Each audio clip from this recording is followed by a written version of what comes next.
Hey everyone, I'm here with my mom. Gonna have a little chit chat session to kind of record some family information and stuff like that. I was gonna try and get Karen on here. Karen, I cannot get the privacy settings to where you are on here to interact. If you want to call or anything like that, if you have any input or anything, by all means, please do. You should be able to see the video on your end. I've got the privacy setting to just you right now. So, and on that note, I guess we'll journey on. Yeah. So, all right. One thing that I noticed tonight coming into Bay County, the hurricane has recently gone through the devastation. At nighttime, the lights in the area, there are probably 20 to 30% of the lights that are actually visible from businesses and stuff like that. So this area is still under a really, I want to impress that, it's under a really, uh, just a bad scene right now. They've gone through that. There's been a lot of damage. Thankfully, my mom's property, Karen's property over in Tallahassee and Quincy, all of that, everything survived at a good level at those places. But a lot of the neighboring, the neighborhoods, the neighbors in the area, there's been a lot of structural damage. So this is kind of a first even for her here in this area. We've survived many hurricanes. We've survived a lot of devastation, a lot of damage, but this was really something that was unexpected, and it's something to take heed of. I think a lot of people in the future, whenever a hurricane blows in, a lot of people, they're going to be much more ready to just leave the area. They're not going to be the, oh, I've blown through these before and I can do it again. This one did some really horrible damage. I had a friend of mine from actually elementary school tonight on Facebook. He posed the question, why haven't they upgraded this to a Category 5? And he's ex-military. He's high ranking with the Air Force fire department and all of that. And even people like that, they're questioning why is this still just Category 4? Everybody knows, but I don't know. It was a real bad time.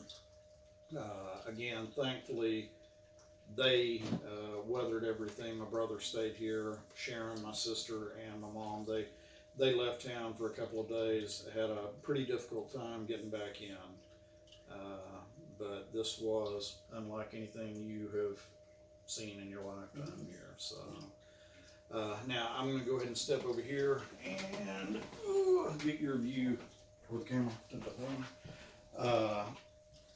Now, growing up in Bay County, give me your memories. What's it been like from the earliest of times, living over in Parker, growing up in in the Lynn Haven area and stuff like that? Well, I lived in Parker the first till I was in the 7th grade, and that's when Tyndall was built, and we had buses running from Parker to Panama City and all, so I experienced that. And So now in 7th grade, you said until 7th grade or so. yeah, Okay, so you were about 12 years old, so that would have been around 1946, right at the end of the war. yeah, Okay. till the end of 46. Okay. And I mean, till the May of 46, we moved to Lynn Haven. Okay. So Tyndall was built. In 40. Oh, in 1940. Okay. Okay. And we moved to Lynn Haven, and Lynn Haven was kind of a small town that was compressed into itself. Even though I went to high school in Panama City at Bay High, we didn't really interact with other people that much. And Bay High at the time was the only high school Yeah, here. Yeah, So Lynn Haven, even at Bay High, the people at Lynn Haven had their own little clique. Like, yeah, I'm associated with all the people out in Lynn Haven. And Southport, the ones that were. No, we didn't associate with the ones in South. So was Bailey Bridge, was it built at that time? Okay. Yeah, Because I know Granddad, you said he used to run the mail in a boat he did. back and forth. Okay. From Lynn Haven to Southport and all around. I don't know just where all he went, but he went all up and down the Bay Shore. But wasn't that a wooden bridge for all? Yeah, whenever we first moved to Lynn Haven in '46, it was an old wooden bridge Bailey Bridge. and to Southport, and I could lay in my bedroom at night and hear cars going across it, and we lived quite a ways away from it too. But Lynn Haven had a almost new school whenever I went there, and I went through the 7th and 8th grade in Lynn Haven, then went on to high school. But we picked up, the bus picked us up every morning, took us to school, and What school was that? Bay High. Yes, it's still Bay. Bay High. And Now, elementary school, you went to Parker. Parker and Lynn Haven. Oh, and Lynn Haven, okay. Went through the 7th and 8th grade in Lynn Haven. It was elementary then. The schools went through the 8th grade in elementary school, and from 9 to 12 in the high school. Okay, so We there didn't have wasn't. middle school. Oh, okay. That's right. You got kind of confused there. So, Yeah. Okay. Yeah, we didn't have middle schools back then. All right. Now, you missed the Depression era. You I were was born in '34, and it began in '31. 29 was whenever the crash, whenever that occurred, and then Excuse me. and then the 30s they had the Dust Bowl out in the Midwest and the big influx of the Grapes of Wrath, everybody migrating out to California and all that. But this area, from what Mamon told me and all, really didn't seem to sustain a lot of hardship from the Depression. I don't remember any. I remember one time when we lived in Parker, we were going to Panama City, going through Bay Harbor, and I saw a man in the ditch eating garbage. Wow. And that's and I do remember after we built a home in Parker, and we had quite a bit of land, had a big garden area and a lot of pine trees on it. Every now and then somebody would knock on the back door and want food. But that's all I remember of it. Now, Don at the time, was he working at the mill? Yeah. Okay. So he maintained employment and everything. Y'all have a fairly stable Yeah. economic environment. We did. They moved bought their home in Parker in '39, I believe. 40 or 39. 39, I think it was. And that was just right there on the beachfront. No, it was. Right. No, it wasn't on the beachfront. It was on Highway 98. Actually, still got your Okay, but that was, I think it used to have, where Highway 98 is now, you said there was a lot of erosion, and that y'all had that house that was right there across from that lake where the mill is, Oh, where Pitts Road goes off. we were renting back Oh, then. okay. And we lived in a apartment building that the garage was upstairs. Okay, okay, We lived right on the beach. okay. And then we moved to a place up over 98 on the more on the hill. And from there we moved to our house.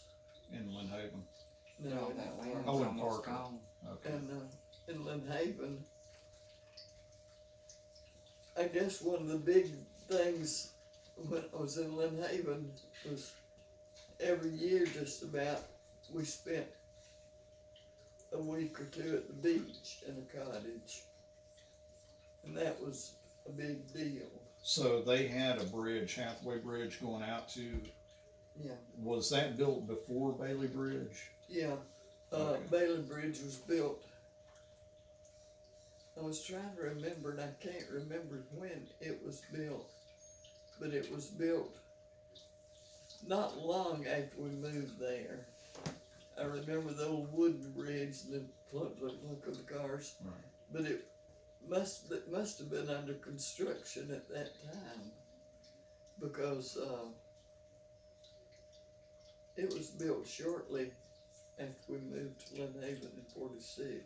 Okay, but the old Hathaway Bridge, it had been built before that. Yeah. Because, see, I was under the impression that really there wasn't a lot of activity at the beach, and it was kind of, It was. Secluded. It was up at this end of the beach there where the Walmart and all is now. Is Right. where the cottages where we used to stay in.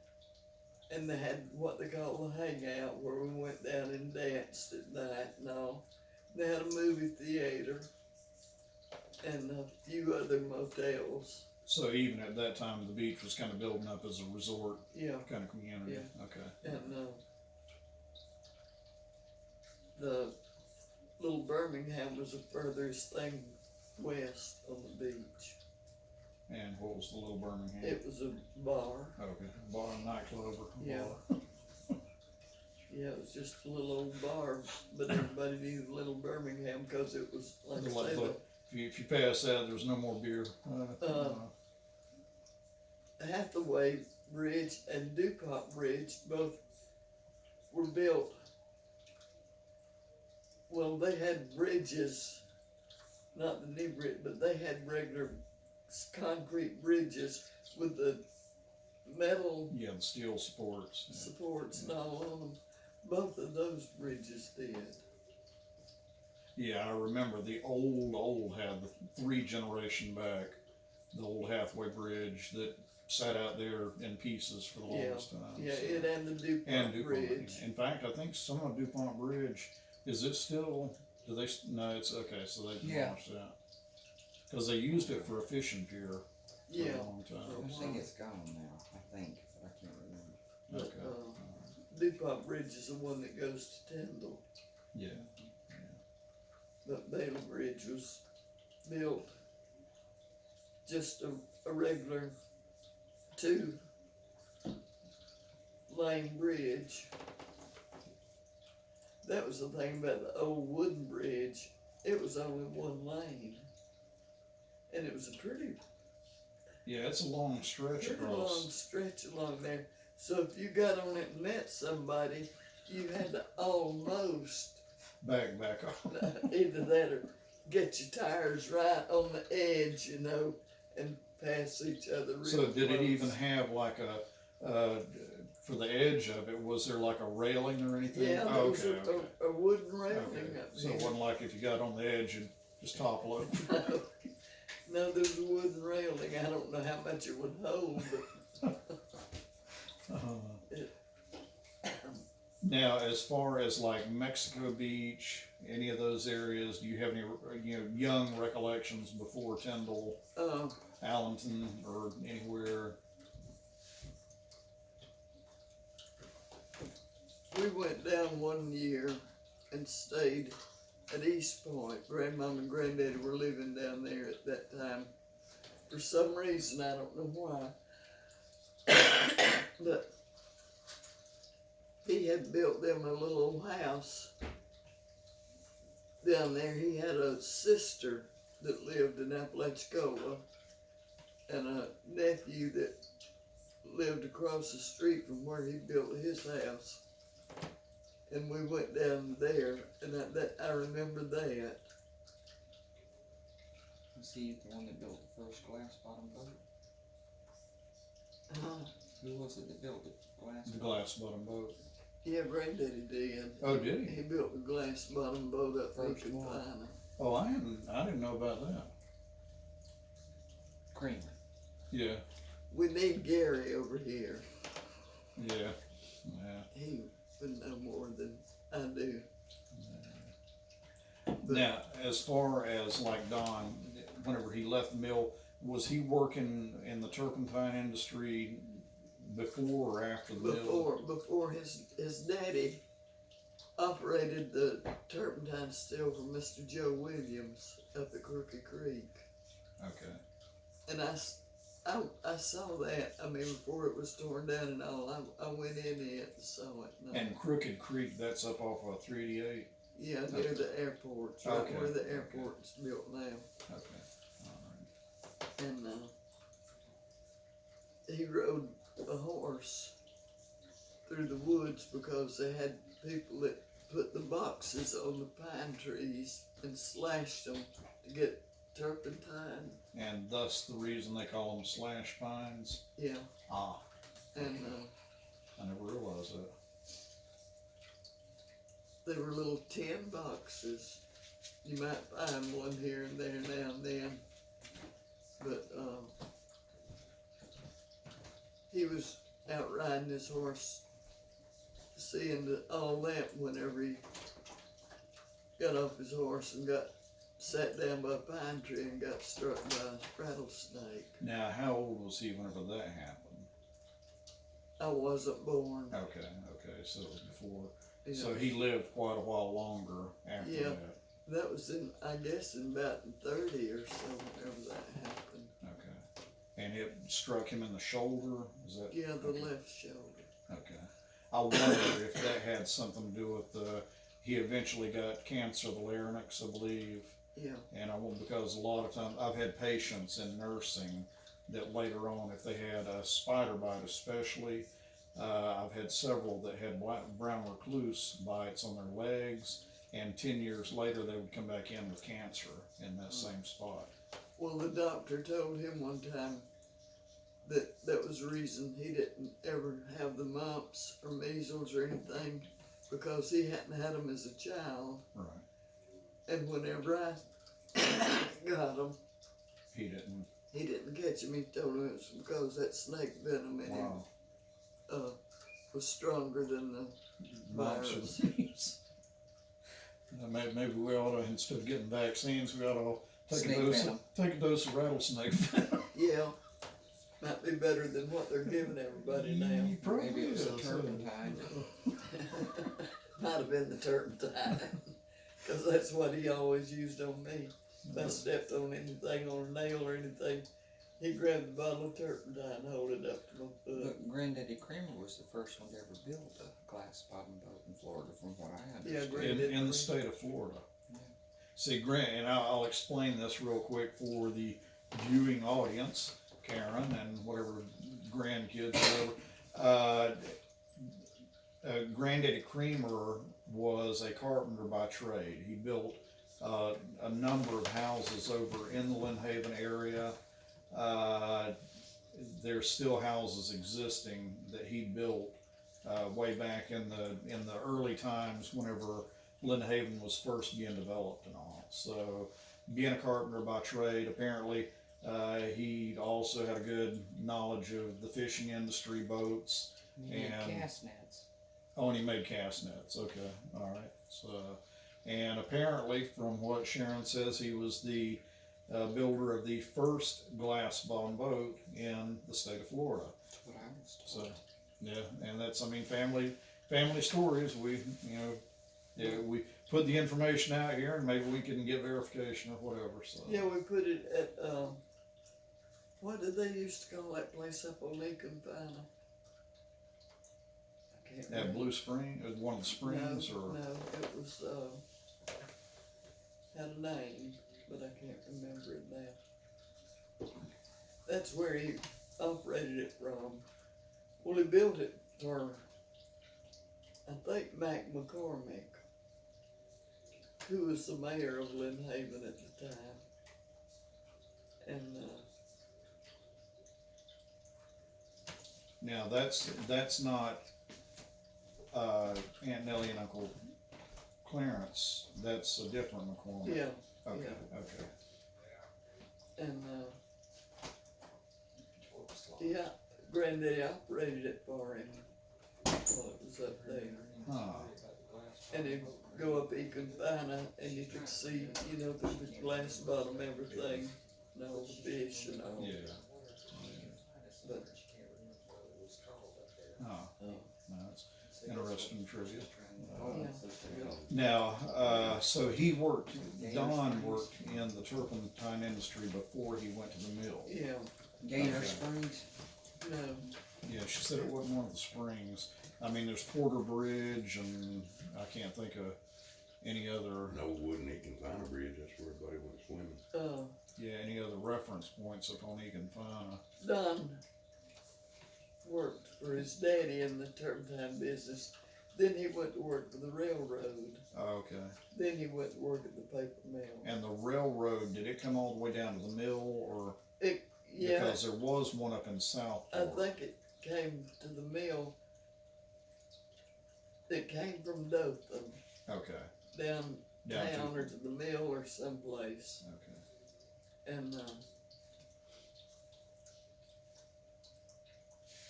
I don't. Yeah, because I had, just from historical records, there used to be a railroad that came to Southport. Yeah, And yeah. that was the only rail line they had in the area for a long Yeah, time. because it came to that flowing well over there.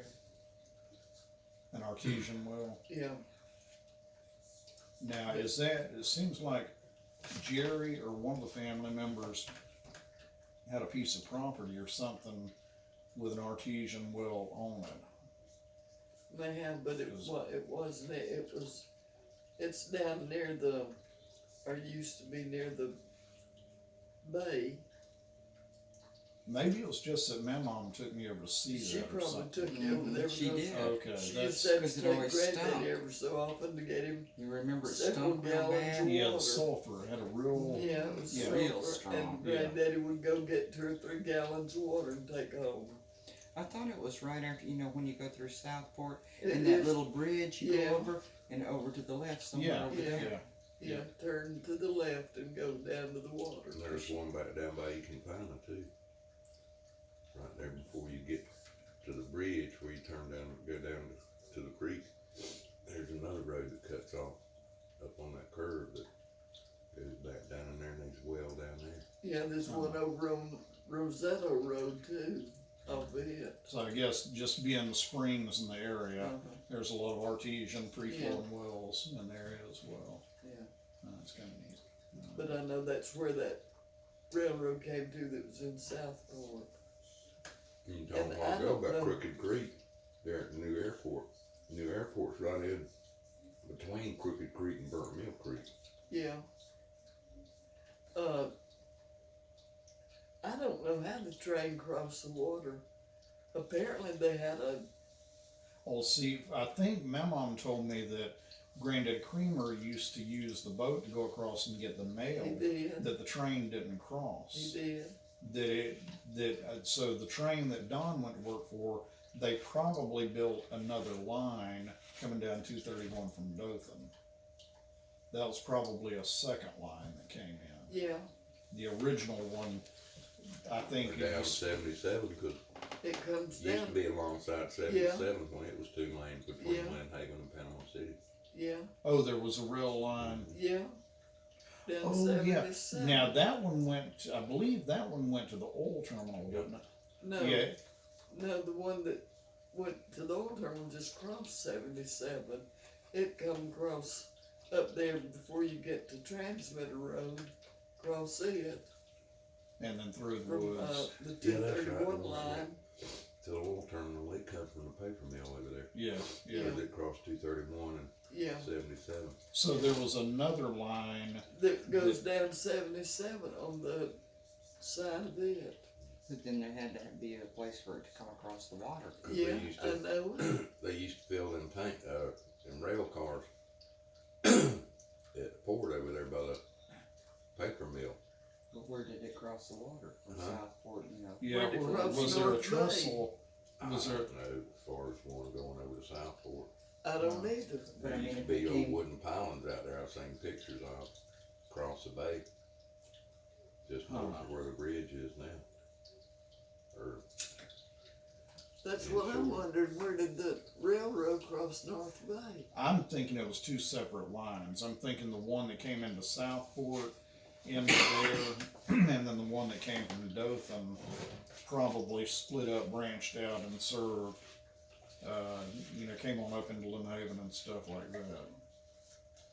Because I've never heard anything historically about them having a trestle or rail lines I coming know across I can't from either, Paul. Southport. I don't remember anybody ever mentioning Yeah. a rail line going across North Bay. Yeah, I think it must have been two separate lines where the other Might rails have were. been. Yeah, Might have been. yeah. All right, I'm gonna pause these for a minute just to make a break in it and finish that one. Hank, you're so nosy. Okay. Look at it, Who wasn't Granddaddy Creamer was supposed to be the first one in Florida.